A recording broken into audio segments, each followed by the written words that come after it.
उपवास के 40 दिन में आज छठवां दिन 6। सजीव वाहिनी की तरफ से आप सबका स्वागत करती हूँ मैं। जय मसीह की। आंद्रियास, दूसरों को मसीह के पास लाना एक शहीद की वफादारी की विरासत। आंद्रियास ने सबसे पहला काम यह किया कि उसने अपने भाई शिमोन को ढूंढा और उसे कहा, हमें मसीहा मिल गया है, अर्थात मसीह। यूहन्ना 1:41।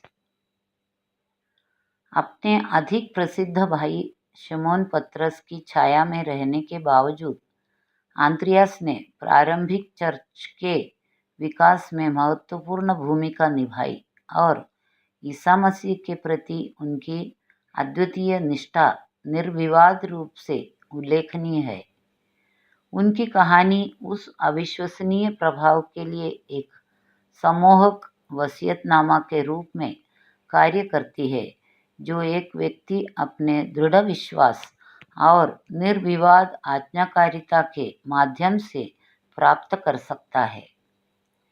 यीशु के साथ आंद्रियास की उल्लेखनीय यात्रा यूहन्ना जॉन द बैप्टिस्ट की शिक्षाओं के संपर्क में आने से शुरू हुई थी।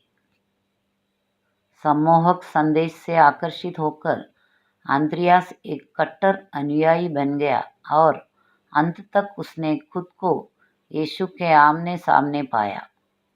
यीशु को लंबे समय से प्रतीक्षित मसीहा के रूप में पहचानते हुए आंद्रियास ने अपने भाई पतरस के साथ इस खुशखबरी को साझा करने में कोई समय बर्बाद नहीं किया और कहा, हमें मसीहा मिल गया है।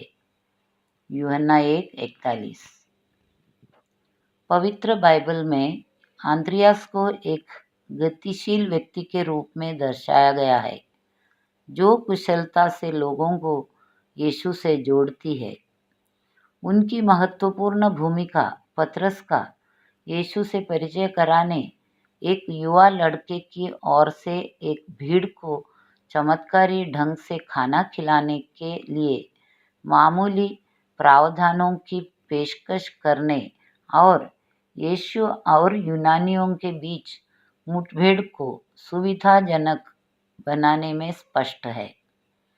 आंद्रियास का प्राथमिक ध्यान दूसरों को मसीहा की ओर मार्गदर्शन करना था।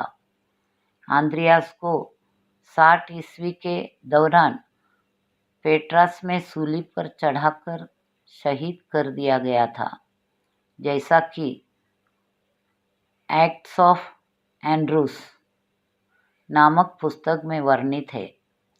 उन्हें सूली पर चढ़ाने की बजाय बांध दिया गया था। उन्हें क्रूस पर चढ़ाया गया था, जिसे क्रक्स डिकुसाटा के नाम से जाना जाता है, जो एक एक्स आकार का क्रॉस या सॉल्टेर है।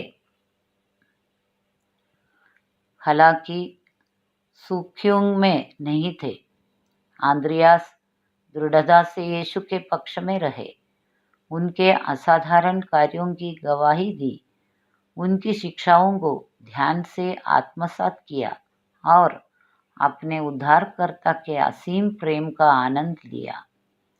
विनम्रता, एक सेवक हृदय और मसीह के प्रति अटूट भक्ति के साथ वह सभी उम्र के विश्वासियों के लिए एक अनुकरणीय आदर्श के रूप में कार्य करता था।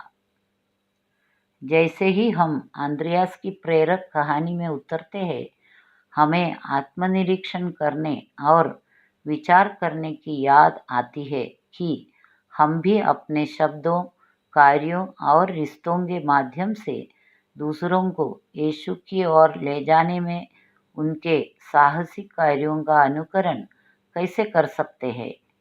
यह हमारी सामाजिक रैंक या प्रतिभा से मायने नहीं रखता।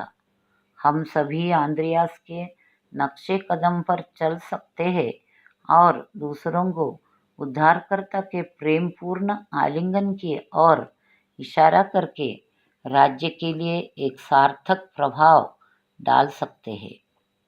तो आइए हम चुनौती लें और साहसपूर्वक आंद्रियास के चमत्कार उदाहरण का अनुसरण करें। जिन लोगों से हमारा सामना होता है उन तक निडर होकर यीशु का संदेश फैलाए। ईश्वर के प्रति अटूट विश्वास और समर्पण के साथ आइए हम विश्वास करें कि हमारे ईमानदार प्रयास दूसरों को उसके साथ एक पूर्ण और जीवन बदलने वाले रिश्ते की ओर मार्गदर्शन करेंगे। आमीन।